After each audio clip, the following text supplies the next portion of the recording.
But as you can see, Trey Jones, Devontae Graham, Blake Wesley, right? Mhm. Makes sense there, Ethan. I guess we can just kind of go position by position here. Really, overall, looking at that, I mean, there is a lot of conversation about Jeremy Sohan potentially playing point guard.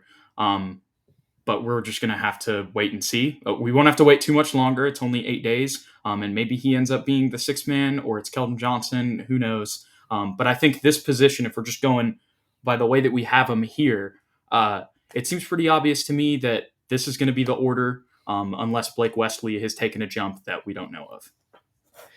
Yeah, that's what I'm most excited to see from preseason is Blake Wesley's play because I'm assuming he'll get a lot of meaningful minutes in preseason because usually the starters don't play heavy rotational minutes and it's more so a showcase of the young guys or fringe talent that may or may not be waived. So we'll have to see. He's definitely been in the gym. We've seen the posts. We've seen that he's bulked up a little bit, has added a little more size and strength. So personally, I would love to see him get backup minutes over Devontae because we drafted him in the first round and Right. we're not going to win anyway, so might as well throw him into the fire alongside the rest of his peers. But I definitely understand the need for a Devonte Graham on the roster, still kind of more of a veteran that won't make as many mistakes, and proved to us last year, despite his defensive limitations, that he's still a capable scorer, shooter, and at times playmaker. Yeah. Yeah. And the other flip side of that, too, is you're going to have Malachi off the bench as well. True. True. So, for whatever, I mean, we've talked about this before. Blake is more of a natural scoring guard. I would still say that they're definitely trying to instill. A much more playmaking base into Blake than Devontae is going to have, just because of the way Devontae's career is gone, and he's already 28. But at the same time, Malachi Branham having those playmaking skills does make it a little bit easier for you to have Devonte Graham in the game and kind of play him like a two at times. Um, but the other thing, just with this whole situation, like you said, is maybe they just decide to throw Blake in the fire and be like, hey, let's just find out. And I think that Devonte Graham gives you the luxury to do that because he's an unselfish player, and that might have kind of been the reasoning of keeping him instead of Campaign. Whenever it came to just like their desires in the league. Campaign's now in Milwaukee. He's probably going to be their backup point guard competing Yep. for a championship. That's probably what he wanted. Devonte Graham, he's cool with chilling in San Antonio and helping the team in whatever way he can. So that's the good side of this. But you really, I agree, Ethan. I would really like to see, even if maybe it's not immediately, but just throughout the course of the season, maybe he needs a little bit more time in Austin again, or maybe it's just he needs to be he needs just to have it in his load. What's the word I'm trying to use here? Just trying to gradually put him into the game. Maybe not, Yeah. throw him out there at first, but I would like to see at some point this season Blake Wesley really take hold of that because he was the 25th pick in the first round. Agreed. Agreed. But we can move on to shooting guards here, Ethan. And just to say why I categorized some guys here, obviously Devin Vassell, Malachi Branham, Serge Barry Rice. But Cedi Sissoko, being a dude who's 6'7", 225 and very versatile, the Spurs on their roster, they have him listed as a guard forward. So that was why I put him at the 2. And we also saw G League Ignite and a little bit as well in summer league. The way that they might even play him at the 1. He is really kind of that modern versatile NBA player because he with his skills, obviously they're going to be honed, and this is very long term. But with his skills and his body type, he has the potential to play 1 through 4 and at least guard through 1 through 4 defensively. And it seems like that's what the Spurs are wanting to do with him. So that's why I put him over there. But just talking about the shooting guards, Ethan, I think this is a very clear and put together position right now. You got Yeah. Devin and Malachi, and then you got Cedi and Serge Ibaka, who will probably both be in Austin for most of the season. Yeah, this is definitely the most top to bottom strong position in my eyes. Because Devin Vassell and Malachi are the clear 1 and 2, starter and backup. Malachi, we think, is that 6-man scorer. All 4 of these dudes have versatility in different ways. Serge Ibaka can play point guard and shooting guard. He's a shooter. He's a little slender right now, but obviously he's still a two-way player. And Cedi Sissoko, he is to me the most interesting prospect on the team because I really don't know how to use him because he's Yeah, so malleable and versatile, like you said, at 6'7". He has guard skills. Maybe his ball handling is not where it needs to be right now to play a point guard or a shooting guard, but he has playmaking ability. He has great vision. We saw that in the summer league. We've seen that in his past. So if he can kind of fine tune some of those skills in Austin, maybe get spot minutes here and there depending on injuries, it'll be interesting to see where he can play because defensively he's kind of already there. Like, sure, he gets into I foul trouble forget every about once in a that. while, but he can guard 1 through 4. Yeah. Like he has that strength, that ability already at 19 years old. So definitely a guy to keep your eyes on, especially in the preseason. We'll see kind of where Pop likes to play him. You know who it reminds me of when you're talking about him? Now, I don't think it's going to be to this extent, but do you have a guess? Jeremy Bobo. Jeremy, Yeah. because coming in having good defense, but having the potential to grow in kind of all areas. Like even Cedi's jump shot, it's better than where Jeremy's is coming in, but it's also still a little bit shaky. The ball handling and the playmaking, you see it in flashes, but it's got to get controlled, like you Yeah. said. So not saying Cedi Sissoko is Jeremy Sohan, but there are a lot of similarities that you can get excited about with those two. And that was the whole reason why I kind of just explained why I put him at the 2 before this, because I think long term, especially when you look at Devin Vassell and Malachi Branham in front of him, he's going to end up playing a different position. That's why I was kind of explaining why I put him here.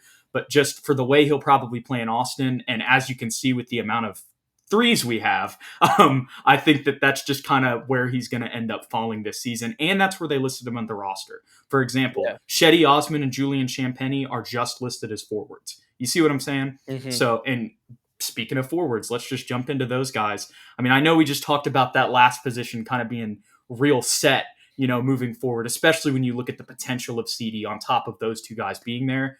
But when it comes to just depth, this is by far the deepest position on the Spurs roster. Yeah, for sure. And aside from Keldon, he's pretty much set as the starting small forward. We've talked at length about how much we think he's undervalued and what he'll bring to the team next season. He looks even leaner, even stronger this season in his media day photos. So high hopes for Keldon. But Doug, Julian, and Cedi all have very solid arguments for that backup small forward spot. So, training camp and preseason will be very competitive amongst those three guys. I mean, Doug's been with the team. There's continuity there at him playing that backup small forward position. Obviously, shooting is paramount. But Julian, at the end of last season and in summer league, really showcased what he's able to do. Confident, a very good shooter in his own right, but maybe a higher defensive ceiling. And he's also 6'9". So a lot to like from Showed a Julian. poster. Remember Had that? caught a body against Charlotte. Was it Charlotte that he caught a body? I believe so. Caught a body and and it just stared him down afterwards. So clearly he's found his confidence too and seems to have a good rapport with the rest of the team. And then Cedi, like you said earlier, the championship experience, also being 6'7", 220, a 3-and-D guy. He has value as well. Could he takes over some of those backup minutes? Possibly. Could he end up playing backup small ball 4? Sure. Like all three of these guys have very solid arguments for getting meaningful minutes at that forward spot. I completely agree. I really just think this was the Spurs like, hey, let's just let him battle it out in training Yeah. camp. We like Doug. We know Doug's reliable. But if Champagnie, can just continue to unlock something, unlock parts of himself that maybe we didn't, know that he has with just how young he is, or maybe Cedi comes in and just picks up the roster real well and is just as good of a shooter as Doug, and then on top of that is better on defense, so you roll with him. I mean, and then on top of that, injuries. You never know when those are going to happen too. So that there are just a multitude of things that having these type of guys on your roster benefits you. I think with Doug, we've seen what he's done for the team, over the past couple years. Cedi, like you said, he's already proven that he can be a role player. And then I think Champagnie is really, kind of the wild card.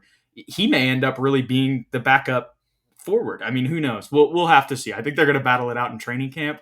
But if he continues to progress, because you could say like Cedi and Doug's ceiling is already met, where Champagnie's isn't. So Yeah. it's going to be Champagnie would be who I would say to kind of just keep an eye on, because if he continues to take jumps, kind of like as you alluded to, that could be somebody who overtakes that position. But then again, you mentioned he's 6'9", so maybe they want to play him in the backup four as well, and it ends up being Doug Ursheti playing the backup three. We'll have to see, but it's all good things for the Spurs, Yes. though, Ethan. Yeah, and there is a world, Jude, where we've talked about it, where Malachi's that backup point guard, and maybe you move, and you have a rotation where you have all three of them play in one point. Julian Yeah, can play the two, Doug can play the two, the three, the four, Chetty, same thing. We have a lot of right. versatility. Absolutely. And that's a theme that is also going to tie into the power forwards, Ethan. Uh, Obviously, Victor Wembanyama he will just be there, and that will be his spot, and he will be him. Yes, correct. But other than those guys, we have Jeremy Sohan, Sandro Mamukelashvili, and Dominic Barlow, who are all versatile guys in their own right. Obviously, Jeremy a level above Sandro and Dom, but still, those are all guys who can play multiple positions.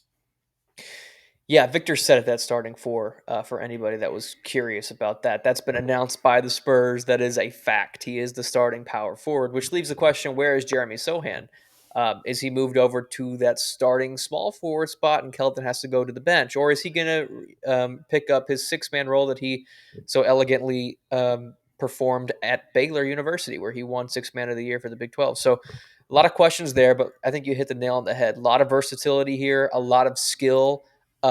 This might be one of the most skilled power forward rooms in the NBA, as far as all four of these guys really bring an interesting skill set. Victor Very plays kind of, unique, yeah, like very all of them. unique. All of them. Jeremy, we've talked about it at length. His playmaking ability, his defensive prowess is just through the roof already at his age, and he just has a few things offensively that he needs to fine tune. Sandro, extremely skilled and an incredible playmaker in his own right, kind of similar to Cedi Sissoko, except I think he may be a little bit FIBA, more of man, a finished product than Cedi. I think Cedi has a higher ceiling for than sure. Sandro, and obviously just athletically is more gifted than Sandro. But Sandro has definitely, based on his play last year, earned himself meaningful minutes as well. And then Don Barlow, your favorite man in the world, Jude. We saw what he did in the summer league. I mean, and when Victor struggled, who didn't struggle? Dominic Barlow.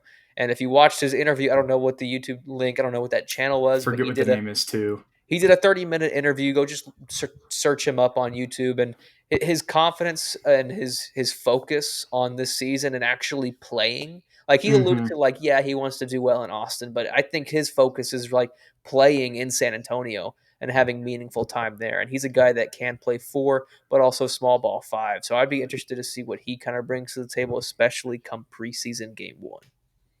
Absolutely. Just to talk about these guys, the other note on Jeremy that I think we all need to keep in mind, just in regards to him playing the four, is we're gonna rest Victor. So True. When Victor rests, it's gonna go back to last year's lineup. So that's Yep. another thing that we need to keep in mind, at least for this season. On Mamu and Dom, right? Mamu, I mentioned it when you were talking. I said FIBA Hmm. because you were talking about the Cedi comparisons, and Cedi has experience playing with the French national team in FIBA with Wemby, of course. And all of that experience on top of his experience at Creighton, or no, excuse me, he was not at Creighton. He was at Seton Hall. They're both Yeah. Same blue conference. college teams. Yeah, same conference. All of that experience combined with his international experience makes him a super unique player. And then of course Dominic, when you listen to that interview, not only him just kind of picking up basketball a little later in life, but then also the overtime elite experience that just made him super unique in his own right as well. And of Hmm. course Victor and Jeremy are if you want to rank number 1 and 2 on the team and most unique, they might be tied. I Yeah. mean, personality and their play style on the court. um this is a very fun power forward room, Ethan. And just to talk a little bit about Dom, because you were mentioning that, he kind of alluded to the fact that it seems like I think the Spurs want him to play a little bit more in Yeah. Austin, the way it was talking. And when you consider that, once again, we're gonna rest Victor, like, and then also injuries are gonna happen. So they're going to have to use those days at some point. And if he can progress like he did in the summer league, he might be able to earn a roster spot long term. And really, it's crazy, Ethan, because if that ends up happening, I mean, that would just be like, I would just have, that would be a W for Brian Wright. That's all I have to say, because you picked him up, you took a risk on him, coming out of overtime elite. And if you can turn him into a rotational player, after 2 years in a two-way, I think, was it Keita Bates who did that? I think he only had 1 year on the Yes. two-way. But Yeah, 1 year. yeah, so he didn't have two. But the point I'm trying to make is it would be cool if Dom ends up earning a roster spot, consistently improving after 2 years in the G League. Because he said his mentality in Austin is just to dominate. There's my annual Dom rant. They're coming back. We're getting close to the season. I like how the first couple of years it was me with Drew Eubanks, and now the past couple of years it's been you with Dominic Barlow. Like we just keep Yes. flip flopping. But I was gonna say one more thing, and I can't remember what it was. It was about Dominic Barlow. Oh yeah, if we do end up inevitably, hopefully, knock on wood, cutting Kem Birch, there may be space for him to be that third string center, unless we bring in another two-way guy to be that center spot. But Dominic Barlow really has both abilities to play 4 or 5. So I'd like to see him in that spot as well. I'm so glad you said that because this goes for him and Mamu. They can Yeah. both, depending on injuries, because they're both 6'10, they can both play that backup center position. And when you add in, if they're playing next to Wembanyama, that really mitigates any, I mean, not all of it. It's not all fixed because there might still be some physicality things that you'd have to deal with that front court. But when you add in the 7'4" length of Victor Wembanyama next to those guys, it really alleviates a lot of the struggles of maybe being a little undersized centers. 1,000%. 1,000%. So lots of versatility there as well, Ethan. And that gets us to the final position, which is probably the least versatile position on the team. But that's okay because center is historically the least versatile position in the league, and that's just their job. And Zach, we know Zach's very skilled, but still, he's a five. He's not really going to be guarding guys on the perimeter. So Zach and Charles, I'm excited to see it. We saw Zach's improvement last year that we've talked about, at length, in all of our previews coming up this season. And honestly, the closer we've got to the season, this is just because, I've kind of just like, I expect what I expect from Zach. Like he's kind of like earned my trust to an extent. Yeah. I'm really excited to see Charles because the little glimpses that we got to see last season, it was kind of like a tease when he got that injury. And he brings, a physicality and energy and a juice to that bench unit. That's exactly what you want on a bench unit. Yeah, his season, Charles Bassey's season last year, kind of is mirrored with Devin Vassell's season last year. They both had really solid, like half a season stretches where they would come in and play very well for us in their own roles. And you mentioned it, the strength, the versatility, not the versatility, the aggression, Physicality. physicality. Yes, thank you. Physicality from Charles Bassey. That's something that's not measured on the stat sheet, but what is his ability to get rebounds and extra possessions and hustle plays for the Spurs. So I'm excited to have him back for a full season at that backup center spot where he can play full time under Zach and really, along with Zach, be kind of an enforcer for Victor Wembanyama. My thoughts exactly, Ethan. Yeah, I mean, these are two big-bodied guys that love to battle down low. They're not going to let anybody pick on Victor Wembanyama. Yeah, as you were talking, that was exactly I didn't even really. I should have thought of it, but I'm like, man, I'm excited to see Charles play next to Wembanyama Yeah, with the physicality that he brings. Um, yeah, man, I'm just super excited, especially when you factor in that Charles immigrated from Nigeria to San Antonio, and that kind of became his home over here, and yeah. now he's kind of finding his career here. It was a perfect storm for the Spurs, just farming the Delaware Bluecoats. Dude, we've been doing that. In fact, like Charles Bassey, Sandro Mamukelashvili, and Julian Champagny are just these guys that were thrown out into the garbage Hmm. heap that the Spurs picked up and gave meaningful minutes to, and have become rotational players. Like these aren't Yes. like schlubs. These guys have meaningful play time and impactful play time at their respective positions. So shout out to the front office Hmm. for seeing that and taking advantage of it.